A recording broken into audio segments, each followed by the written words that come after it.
Assalamualaikum warahmatullahi wabarakatuh. Perkenalkan, nama saya Iskaria dengan NIM 212205023 dari Prodi Manajemen Pendidikan Islam. Di sini, saya akan mempresentasikan materi bahasa Indonesia tentang keterkaitan antara berbicara dengan keterampilan berbahasa lainnya. Keterkaitan antara berbicara dengan keterampilan berbahasa lainnya. Selain penggunaan aspek-aspek kebahasaan dalam berbicara dapat menunjukkan relevansinya keterampilan dengan berbahasa lainnya. Berbicara sebagai suatu keterampilan berbahasa dapat juga dikaitkan dengan kemampuan berbahasa lainnya, yaitu menyimak, membaca, dan menulis. Keterampilan berbicara bukan keterampilan yang berdiri sendiri, melainkan suatu keterampilan yang berkaitan dengan komponen bahasa lainnya. Yang pertama, hubungan berbicara dengan membaca. Keterampilan berbicara memiliki kaitan yang sangat erat dengan keterampilan membaca. Semakin banyak orang membaca, tentunya semakin banyak pengetahuan atau informasi yang diperolehnya. Pengetahuan ini mencakup kosakata yang luas dan beraneka ragam, serta topik pembicaraan yang lebih kaya. Orang yang gemar membaca juga lebih tepat dalam berujar karena tahu ejaan yang benar. Membaca juga meningkatkan keterampilan berpikir logis, analitis, dan sistematis. Orang yang terbiasa membaca tentunya akan lebih tepat dan runtut dalam berbicara. Kalimat yang digunakan lebih terstruktur sehingga lebih mudah dipahami oleh pendengar. Kegiatan membaca sangat penting untuk mengembangkan keterampilan berbicara. Ada beberapa hal yang perlu diungkapkan berkaitan dengan hubungan antara keterampilan berbicara dengan membaca. Yang pertama, berbicara dapat dijadikan bentuk reproduksi dari proses membaca. Membaca dapat dijadikan cara untuk mendapatkan bahan-bahan pembicaraan. Pada tahap persiapan, bahan-bahan dikumpulkan dan dipilah-pilah berdasarkan kebutuhannya melalui proses membaca. Hal ini juga dapat dilakukan dengan studi pustaka untuk mencari referensi-referensi yang berkaitan. Dan yang kedua, pada orang dewasa, peningkatan kemampuan berbicara dapat dilakukan melalui proses membaca. Ada pendapat yang mengatakan bahwa untuk meningkatkan kemampuan berbicara dapat dilakukan dengan cara melihat langsung kegiatan berbicara sebagai model pembicaraan.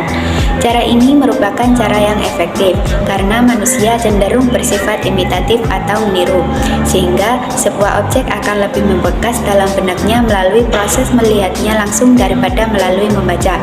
Namun, walaupun demikian, bukan berarti membaca tidak dapat digunakan untuk memahami objek. Ada kalanya kecenderungan seperti itu tidak berlaku untuk sebagian orang. Tidak dapat dipungkiri bahwa ada orang yang mempunyai kelebihan dalam membaca. Tipe orang semacam ini lebih mengandalkan kegiatan membaca dalam mencari referensi untuk mengembangkan materi berbicara. Dan yang ketiga, membaca dapat menjadi sarana efektif dalam membantu kegiatan berbicara. Kegiatan berbicara berkaitan dengan kesiapan mental pembicara. Ketidaksiapan mental dapat menjadi kendala yang cukup berarti dalam berbicara. Kendala tersebut dapat berupa lupa mendadak, gugup, dan sebagainya. Hanya sebagian kecil pembicara yang dapat melakukan pembicaraan secara lepas tanpa bantuan teks. Hal ini dapat terjadi pada pembicara yang sudah biasa dan profesional. Yang kedua, hubungan berbicara dengan menulis. Berbicara adalah bentuk komunikasi secara langsung, sedangkan menulis merupakan bentuk komunikasi tidak langsung. Berbicara bisa direncanakan dengan menuliskan apa yang akan disampaikan terlebih dahulu. Apabila berbicara dilaksanakan secara spontan, misalnya dalam pelaksanaan percakapan sehari-hari, hanya ada sedikit waktu untuk memikirkan apa yang akan disampaikan. Sedangkan ketika menulis, penulis bisa memilih kata-kata, urutan, dan materi terbaik untuk tulisannya. Namun, secara umum, keduanya sama-sama merupakan keterampilan berbahasa produktif atau sama-sama menyampaikan informasi. Ada beberapa hal yang perlu diungkapkan berkaitan dengan hubungan antara berbicara dengan menulis. Yang pertama, kemampuan menulis dapat dijadikan sarana pendukung bagi kemampuan berbicara. Ketika kemampuan berbicara memerlukan naskah atau makalah, kemampuan menulis sangat diperlukan oleh seorang pembicara. Banyak jenis kegiatan berbicara yang memerlukan naskah-naskah tertulis.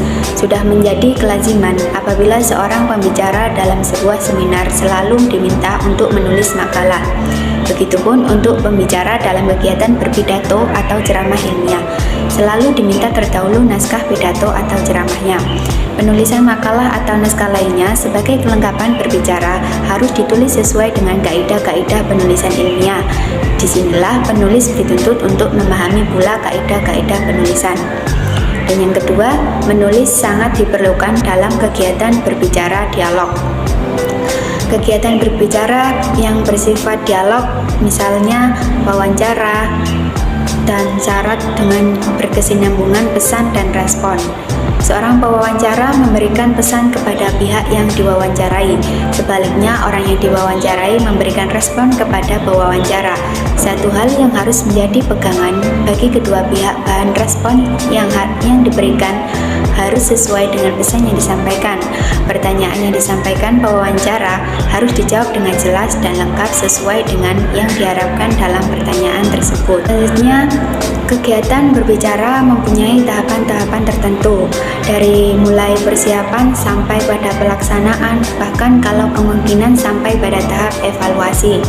Yang pertama, tahap persiapan.